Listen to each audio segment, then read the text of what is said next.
What's up, my people? So I know a lot of Kenyans, they want to move to the US because you see online, the Kenyans living good life in the US. Like we have our former deputy president, Gashagua, is in the US, and he said that 80% of the Kenyans living in the US are Kikuyus, and Kikuyus are running the economy of this country. So I'll play you that video before the end of this video. But let's talk about Kenyans who want to travel to the US. So before, it was a little bit cheaper, to travel to the US because you only needed some few documents and let's say $180 to $250. But nowadays, because of the Trump administration, you find that he came in, new rules, new regulations, new money, new visa fee is being imposed in Kenya, at the US Embassy in Kenya, and it's non-refundable,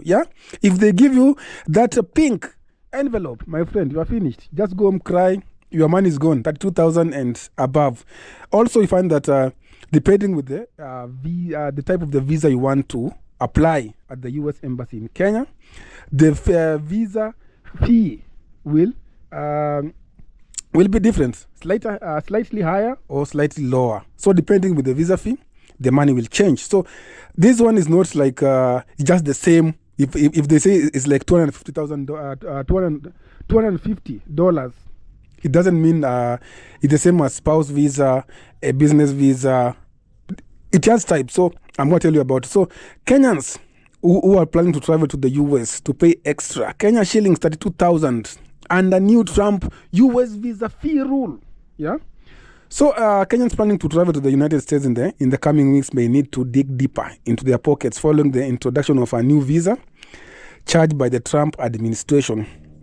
So this follows the US government's announcement of plans to start applying a new visa integrity fee that will affect all non-immigrant visas applications. According to reports on Forbes, the additional charge set a minimum of $250,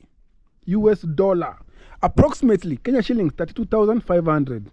Is part of the newly enacted One Big Beautiful Bill Act passed by the Trump-led administration. So you find that the visa integrity fee will be applied on top of existing visa applications fees.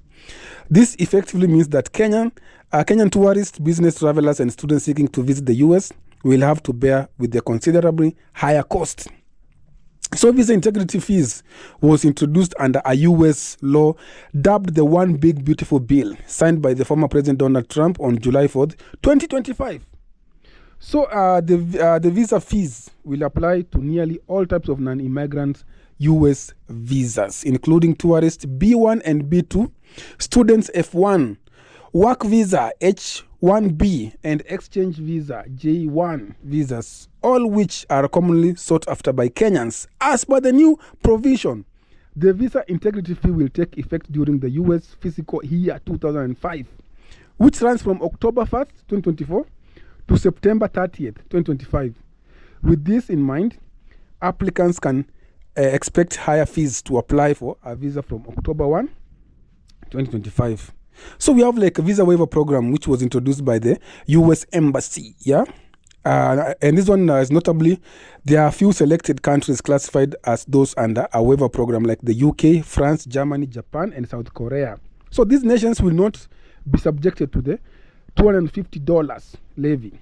Unfortunately, for Kenya and nearly all the countries from Africa, Latin America, and South America, as well as selected countries in Asia and the Middle East, the visa integrity fee will apply since the visitors are part of the visa waiver program, are not part of the visa waiver program. So, more worrying, the $250, that is Kenya shillings 32,500 fee on top of other visas charge is considered a base fee, and this could be adjusted in near future by the US Department of Homeland Security, who are likely to take into consideration other factors including inflation. So you find that with the base fees in mind, a Kenyan visitor already paying $185 around Kenya shillings to 24,000 for a tourist or business visa will now pay up to Kenya shillings 56,000 in total, and this amount could be higher for those seeking maybe an employment-based visas. So travelers will also be required to pay the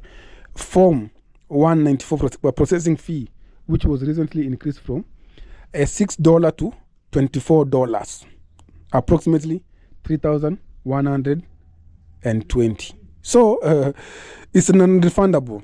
Another key detail to note is that while the new fee is mandatory and cannot be waived, travelers who comply with all requirements can get a refund once their visa expires. However, experts anticipate that a refund will be highly unlikely, as one will need to be 100% compliant with the terms and conditions imposed when applying for the initial visas.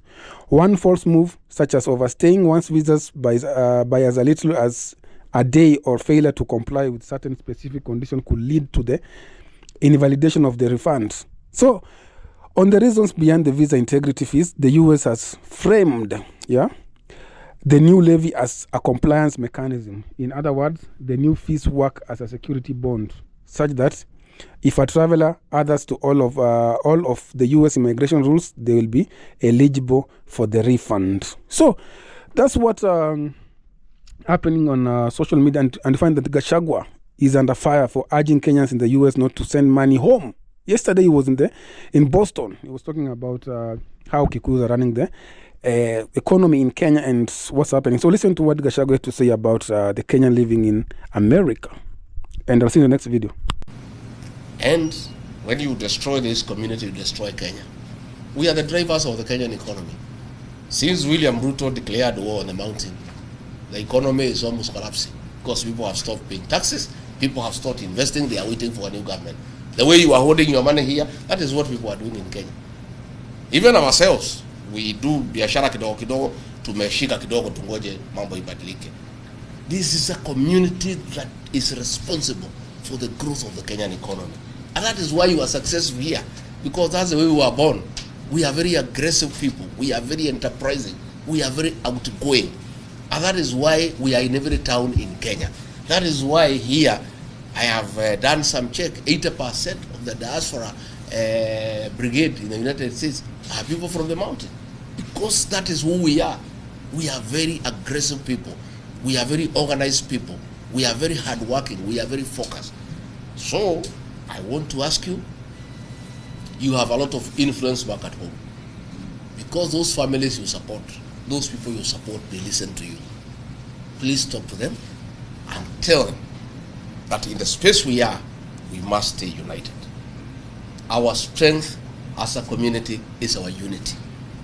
We have the numbers, yes, to form government, but those numbers are only useful if they are united and they cast their vote in one basket. But if we are divided, we are stuck. That is why William Ruto got rid of me, because he started to divide the mountain east and west. Meru, Embu anaweka kando, hii ingine anaweka kando, anagawa watu ya Nakuru. I told him, you can't do that, because I knew if I allowed him to divide the mountain, we are finished. He'll sit on us the way Moi sat on us for 24 years. So I refused. And I must report to you that I have successfully managed to keep the mountain together. It is so united, it has never happened since independence. The mountain is one. The Merus, the Embus, the Tharakas, the Mberes, the Kikuyu, we are talking one language. And we are all staying together and working together. I must say I was very happy when I came to Seattle.